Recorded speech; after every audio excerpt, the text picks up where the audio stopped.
tonight, a special comment about Rudolph Giuliani's remarks at a Lincoln Day dinner in New Hampshire last night. Since some indeterminable hour between the final dousing of the pyre at the World Trade Center and the breaking of what Senator Obama has aptly termed 9/11 fever, it has been profoundly and disturbingly evident that we are at the center of one of history's great ironies. Only in this America of the early 21st century could it be true that the man who was president during the worst attack on our nation, and the man who was the mayor of the city in which that attack principally unfolded, would not only be absolved of any and all blame for the unreadiness of their own governments, but, moreover, would thereafter be branded heroes of those attacks. And now that mayor, whose most profound municipal act in the wake of that nightmare was to suggest the postponement of the election to choose his own successor, has gone even a step beyond these M.C. Escher constructions of history. If any Republican is elected president, and I think obviously I would be best at this, we will remain on offense, and we will anticipate what the terrorists will do and try to stop them before they do it. Insisting that the election of any Democrat would mean the country was back on defense, Mr. Giuliani continued last night, but the question is, how long will it take and how many casualties will we have? If we are on defense, we will have more losses, and it will go on longer. He said this with no sense of irony, no sense of any personal shortcomings, no sense whatsoever.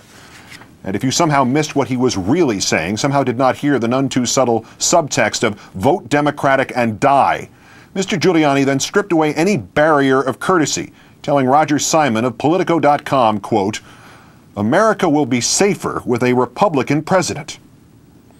At least that Republican president, on which we have not been safer, has, even at his worst, maintained some microscopic distance between himself and a campaign platform that blithely threatened the American people with casualties if they next year elect a Democratic president, or inferring from Mr. Giuliani's flights of grandeur in New Hampshire last night, even if they elect a different Republican. How dare you, sir? How many casualties will we have? This is the language of bin Laden. Yours, Mr. Giuliani, is the same chilling nonchalance of the madman, of the proselytizer, who has moved from even some crude framework of politics and society into a virtual Roman Colosseum of carnage and a conceit over your own ability and worthiness to decide who therein lives and who dies, rather than a reasoned discussion, rather than a political campaign advocating your own causes and extolling your own qualifications. You have bypassed all the intermediate steps and moved directly to trying to terrorize the electorate into viewing a vote for a Democrat not as a reasonable alternative and an inalienable right, but as an act of suicide. This is not the mere politicizing of the war in Iraq, nor the vague, mumbled epithets about democratic softness from a delusional vice president. This is casualties on a partisan basis of the naked assertion that Mr. Giuliani's party knows all and will save those who have voted for it, and to hell with everybody else. And that he, with no foreign policy experience whatsoever, is somehow the messiah of the moment. Even to grant that that formula, whether posed by Republican or Democrat, is somehow not the most base, the most indefensible, the most un-American electioneering in our history, even if it is somehow acceptable to assign casualties to one party and safety to the other, even if we have become so profane in our thinking that it is part of our political vocabulary to view counter-terror as one party's property and the other's liability. On what imaginary track record does Mr. Giuliani base his boast? Which party held the presidency on September 11, 2001, Mr. Giuliani? Which party held the mayoralty of New York on that date, Mr. Giuliani? Which party assured New Yorkers that the air was safe and the remains of the dead recovered and not being used to fill potholes, Mr. Giuliani? Which party wanted what the terrorists wanted, the postponement of our elections? And to whose personal advantage would that have redounded, Mr. Giuliani? Which mayor of New York was elected 8 months after the first attack on the World Trade Center, yet did not emphasize counter-terror in that same city for the next 8 years, Mr. Giuliani? Which party had proposed to turn over the Department of Homeland Security to Bernard Kerik, Mr. Giuliani? Who wanted to ignore and hide Kerik's organized crime allegations, Mr. Giuliani?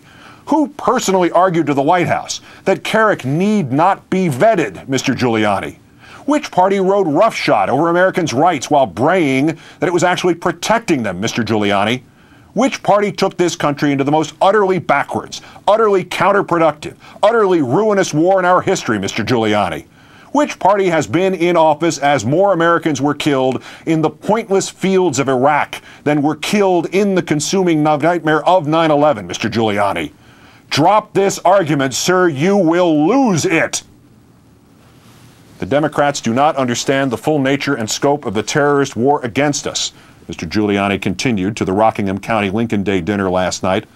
Never, ever again will this country be on defense, waiting for terrorists to attack us, if I have anything to say about it. And make no mistake, he concluded, the Democrats want to put us back on defense. There is no room for this. This is terrorism itself, dressed up as counterterrorism. It is not warning, but bullying, substituted for the political discourse now absolutely essential to this country's survival and the freedom of its people. No Democrat has said words like these. None has ever campaigned on the Republicans' flat-footedness of September 11th, 2001. None has the requisite, irresponsible, all-consuming ambition. None is willing to say, I accuse, rather than recognize that to some degree all of us share responsibility for our collective stupor. And if it is somehow insufficient, that it is morally, spiritually, and politically wrong to screech as Mr. Giuliani has screeched, there is also this. That gaping hole in Mr. Giuliani's argument of Republicans equal life, Democrats equal death. Not only have the Republicans not lived up to their babbling on this subject, but last fall, the electorate called them on it. As doubtless they would call you on it, Mr. Giuliani. Repeat. Go beyond Mr. Bush's rhetorical calamities of 2006. Call attention to the casualties on your watch and your long waking slumber in the years between the two attacks on the World Trade Center. Become the candidate who runs on the vote for me or die platform. Do a Joe McCarthy. Do a Lyndon Johnson. Do a Robespierre. Only if you choose so to do not come back surprised nor remorseful if the voters remind you that terror is not just a matter of casualties. It is just as certainly a matter of the promulgation of fear.